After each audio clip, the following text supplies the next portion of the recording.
Enzo Recto, kalaban ang katiwalian at kasinungalingan, kakampi sa katotohanan at kabutihan. Sabi nito ni Sasrogando Sasot, ang tanong ng bayan, kapag bumalik ba si Saldico ng Pilipinas, magiging airport kaya siya? Ayan. Anong ibig sabihin yan? Ay alam naman natin ang tinutukoy niyan si Ninoy Aquino. Ay di ba pagbalik ni Ninoy Aquino sa Pilipinas, pinapatay, inassassinate. O ngayon, pinangalan sa kanya yung airport, Ninoy Aquino Airport. Ganyan ang ibig sabihin niya nito ni Sasrogando Sasot. Ang sabi ni Sasrogando Sasot, DDS ito. DDS. Ang tanong daw ng bayan, kapag bumalik ba si Saldico ng Pilipinas, magiging airport kaya siya? O kaya may mga panawagan din ang mga DDS, protect Saldico. O yan, si Mike Defensor, ganun ang panawagan. At mayroon pang mga nagsasabi, Saldico, wag kang umuwi sa Pilipinas. Labanan mo. O kaya nga, kung pinapanawagan nila kay Saldico, gawin daw yung advice ni Roque. Yung advice ni Roque, mag-apply ng political asylum para hindi ma-deport. Ngayon mga kabunyog, ang nakakataka dito sa mga DDS na to, akala ko ba gusto nilang mapanagot ang lahat ng sangkot? Akala ko ba anti-corruption sila? Bakit ngayon, ang pinakamagaling na testigo na pwedeng kung talagang dapat mapanagot ang lahat ng sangkot, ay itong si Saldico. Kasi siya ang pinakamaraming nalalaman. Bakit nila hahadlangan na mapabalik sa Pilipinas si Saldico? Bakit nila hahadlangan? Ito yung kung magko-cooperate si Saldico, malalaman na natin ang buong katotohanan. Ibang klase rin itong mga DDS na to Mga kabunyog. Ibang klase rin itong mga DDS na to. Akala ko ba gusto nila ng katotohanan?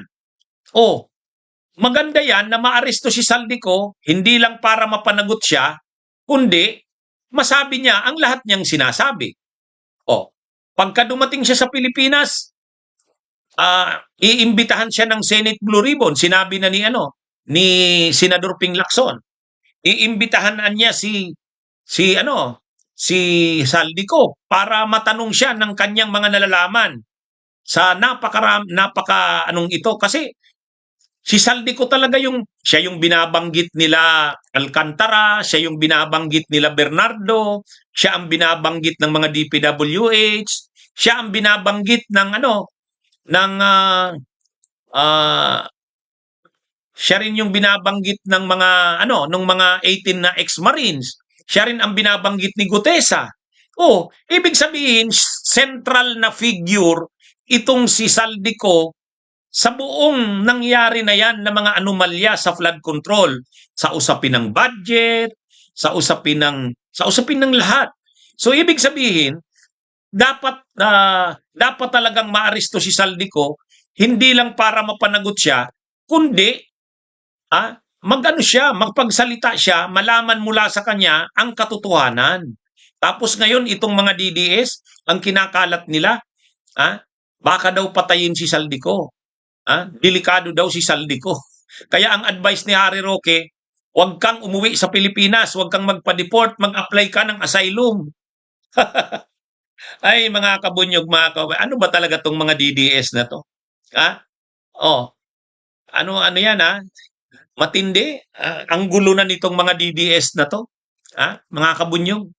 Dapat manawagan sila na pauwiin na sa Pilipinas si Saldico, gawin ang lahat ng magagawa. Ang Pilipinas dapat mapabalik sa Pilipinas si Saldico. Pero dapat i-secure ito. I-secure.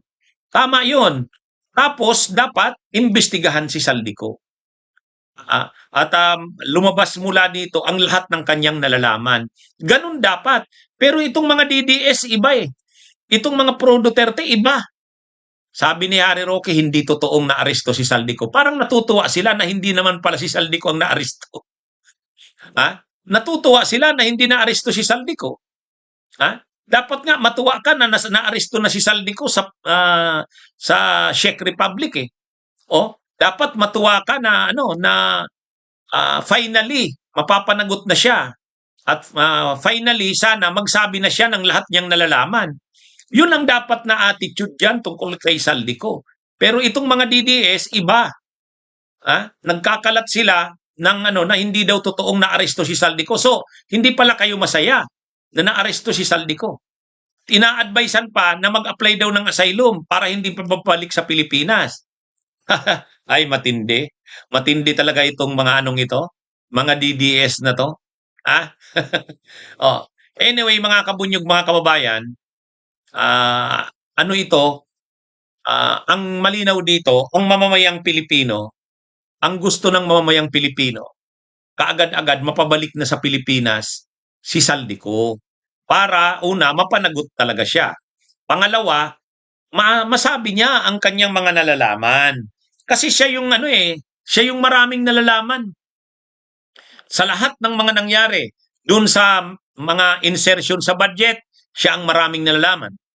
Doon sa mga kickbacks, siya ang maraming nalalaman. Delivery ng mga pera, siya ang maraming nalalaman.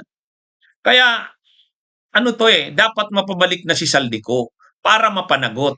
Hindi lang para mapanagot, masabi niya rin ang kanyang mga nalalaman. Kasi may mga video siya, in-upload niya yung video niya. Kung totoo yun na siya ang nag-upload nun, o di dapat matanong siya tungkol doon. Dapat matanong siya tungkol doon. Kaya nga, maganda yung sinabi ni Senador Ping Lacson. Sabi ni Senador Ping Lacson, pagka dumating si Saldico sa Pilipinas, ipapatawag ng Blue Ribbon, posibleng sabay na rin, ipatawag na rin si Gutesa. O ipatawag na rin yung mga ex-Marines para talagang magkakumprontahan. Yung sinasabi ba ng mga ex-Marines at ni Gutesa ay totoo? Kukumpirmahin ba ito ni Saldico? O yan yung dyan Yan yung dapat dyan na malaman. Gusto nang malaman yan ng taong bayan. Kaya ewan ko bakit itong mga DDS baliktad naman. Para sa kanila, parang nalulungkot sila na naaresto si Saldico. Ayaw nilang maniwala na si Saldico ang naaresto. Kaya nagkakalat sila, fake news daw yon. Pangalawa, wag daw bumalik dapat sa Pilipinas si Saldico, delikado. Kaya dapat mag-apply na lang daw ng asylum. Ay, ewan natin. Ewan natin dito sa mga DDS na ito, mga kabunyog, mga kababayan. Bunyog, bunyog, halikan na kasama ka. Bunyog, kapag buklod ay may pag-asa. Luzon, Visayas, Mindanao, isa ang pananaw. Sa bagong Pilipinas ang bunyog isisigaw. Bunyog.